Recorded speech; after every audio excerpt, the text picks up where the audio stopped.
Hey guys, it's Jason Dunn here from Digital Home Thoughts, and this is my review video of the Dell Vostro V13. So this is a really interesting laptop from Dell. It's interesting for a couple of reasons. The main reason is just the design. So this laptop is just incredibly thin. It's something like 0.65 inches thin, and it's just, frankly, it is amazing to have a laptop this thin and this light. I think it weighs 3.5 pounds, something like that. It's amazing to have a laptop this thin and this light for this cheap. The starting price for this particular notebook, I think, is somewhere in like the $450 US range, $489 Canadian, something like that. So first off, if you haven't already watched my unboxing and first impressions video and my deep dive video where I actually took off the bottom and showed you some of the guts, definitely check that out because I'm not going to repeat the same information here. What I am going to talk about, of course, is what I think of using this product.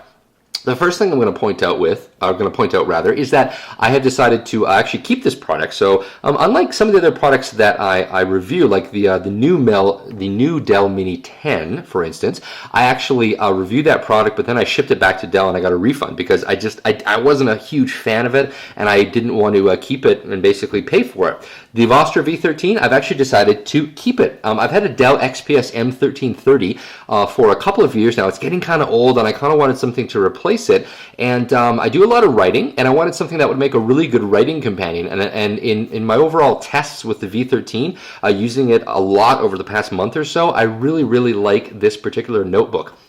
So let's just open it up here and we'll just kind of fire it up. Now there's a couple things that I want to point out. One of the things is that this particular startup screen here, you can see that it's been customized. Well, Dell actually, I think that they used, I don't know if they used StarDock software, but basically they did some customization to make this look really cool. But unfortunately now you can't customize it yourself using StarDock's logon product. So that's kind of a silly thing, but basically it's worth noting. Now let's talk about a couple things. Let's talk about the screen. As you can tell, this has a matte finish, or well, hopefully you can tell.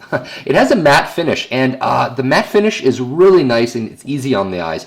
It's not super reflective. I mean, you can see some reflection here, but if this was your typical consumer laptop with a super high glossy screen, this would be a little bit hard to look at in any kind of sunlight. I really like the particular screen.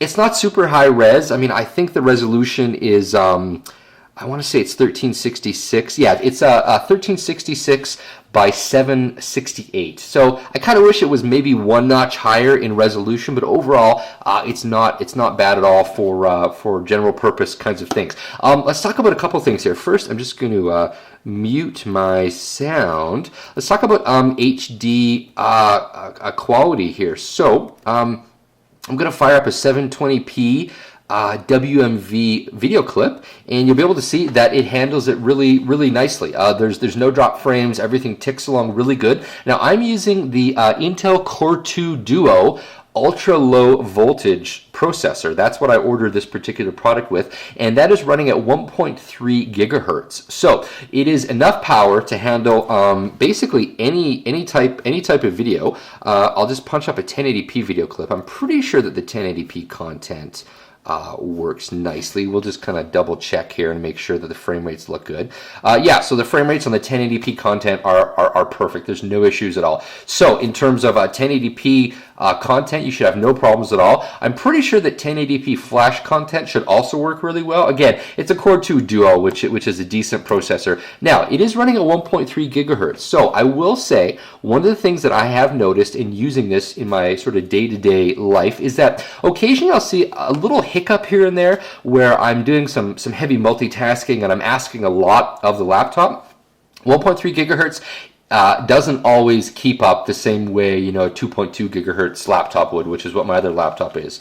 Or actually, I think it might even be 2.4. At any rate, it is perfect for virtually everything. But if you're going to do, really intensive things, like if you're going to do any video editing, you're definitely going to have to be a little bit more patient because 1.3 gigahertz will only get you so far. However, it is a dual core, which is great. But if you are looking for maybe less performance and even better battery life, and I'll talk about the battery life in a second, you may want to consider the Core 2 Solo version. And the reason why I say that is that the processor in this guy right here, it uses up 10 watts at full load. The Core 2 Solo processor, not surprisingly, it only has one core, so guess what? It only uses 5 watts under full load. So if you want to get even better battery life, you want to go for the Core 2 Solo version. Now, so we talked about HD performance. Let's talk about the Windows Experience Index. I'm just going to zoom in on this so you can kind of check it out. So this is essentially the performance. So as you can tell, it only has a 3.2 in the gaming graphics. This isn't a gaming laptop. You're definitely going to be able to play some games on it, but you know, you're not going to be playing Crysis at decent frame rates on this or anything else. So it is something to keep in mind. This is not a gaming laptop. I would say this is more of an all-purpose, you know, general word processing kind of, you know, media playback laptop. I mean, it's powerful enough to handle virtually everything, but it is not super great at gaming. Now, I'm going to talk about the PC Mark Vantage. So I'm going to zoom in on this so you can kind of check out what the scores are here. So essentially, you can go to PCMark.com and buy, or I think there's maybe even a free version. You can download PC Mark Vantage and run it, and then compare it to your own results here. Here's what I want to point out to you is that see how the hard drive test suite down there, it scored a 3,953. Check this out. Oh wait, I went the wrong way. There we go. This score, the hard drive test score of 8,445, this is what it gets with a secure, an SSD, as in a solid state drive. Now, you may be asking yourself, but Jason, the Dell Vostro V13 doesn't come with the solid state drive option. That's correct. What I did was, Imation, they make an SSD. I actually cracked this open and I replaced the SSD I replaced the hard drive in here, which I think it was a 320 gig hard drive. I replaced it with a 128 gig SSD from Imation. Now, here's what's interesting. I'm just going to zoom the camera down here. With the hard drive in the palm rest area, so basically when your hands are here and you're typing, here's one of the things I did not like about this laptop. Not a big deal, but here's it was really intriguing. Because this thing is so damn thin, like it's really, really skinny, okay? The hard drive was actually here. The hard drive rested right under here. Well, guess what?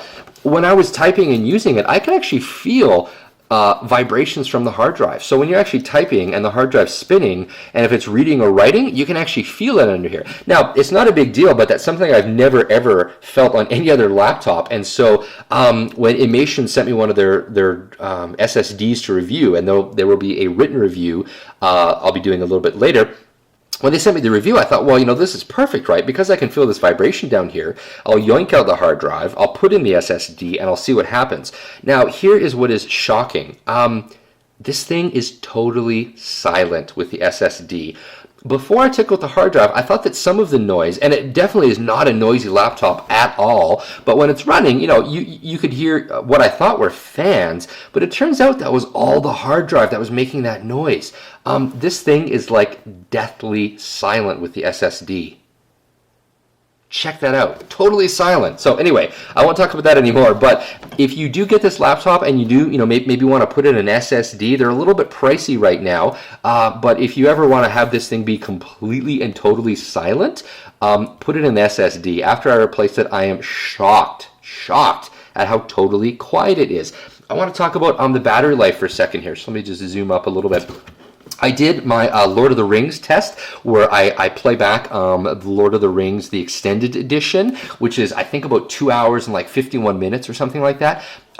This laptop lasted 2 hours and 42 minutes. So the battery life on it was not quite enough to have it play the whole video. Now, that is with brightness at 100%, Wi-Fi turned off, and basically only playing the video, not doing any kind of multitasking. So the battery life on it only has a 3-cell battery. It is not superb battery life, but it's actually pretty good. When I use this thing just for general purpose, you know, writing, I just sit it on my lap, 100% brightness, Wi-Fi turned on. I'm not really doing anything else except for typing. I'm getting almost 4 hours. Like I want to say it's about like 3 hours and 30 minutes, somewhere in that neighborhood. I used it the other day for 2 hours exactly, and I actually timed it, and at the end of the 2 hours I think the battery life was down to, I want to say it was 49% or something like that. So that should mean that even with brightness turned up to 100%, you should get somewhere in the neighborhood of like 3.5 hours of basically kind of general purpose, use. That will of course go down if you're really taxing the processor. If you're going to YouTube and you're watching high def videos, or you're doing anything that's taxing the CPU, that your battery life will of course get worse. But again, it's not too bad at all. Now, another thing worth mentioning is the video encoding. So this is my Pro Show Gold video test, where I take a bunch of pictures, I encode it at a 1080p video file, and I see how long it takes. So it took 4 minutes and 45 seconds, which is 0.21 speeds. If you compare this to like a netbook, the new Mini 10, it took about 15 minutes. So it took roughly 3 times longer than this. On the other hand, if you compare this to a Core i7 desktop running at like 4.2 gigahertz, it takes like 47 seconds.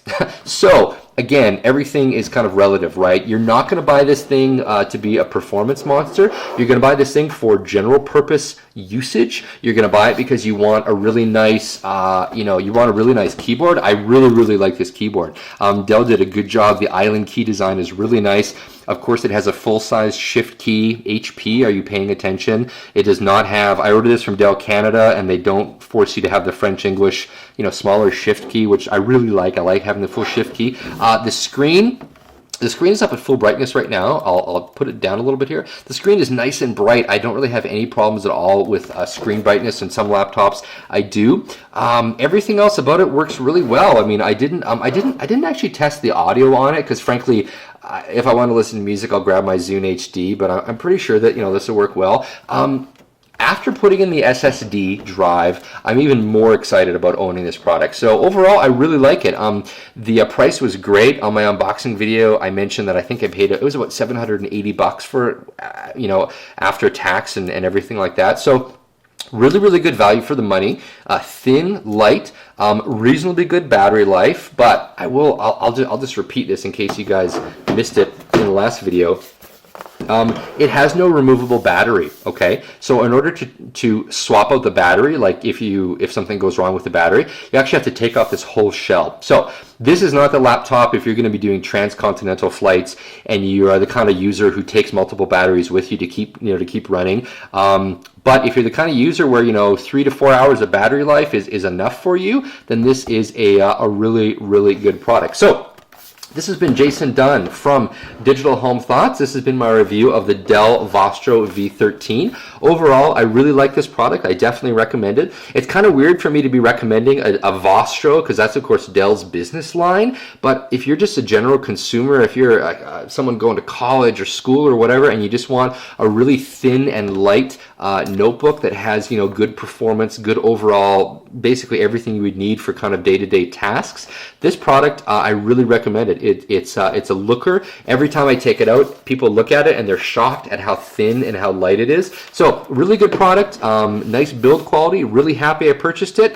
And yeah, I definitely give it 2 thumbs up. So this has been Jason Dunn from Digital Home Thoughts. Thanks for watching. Please rate our video, post a comment, and subscribe.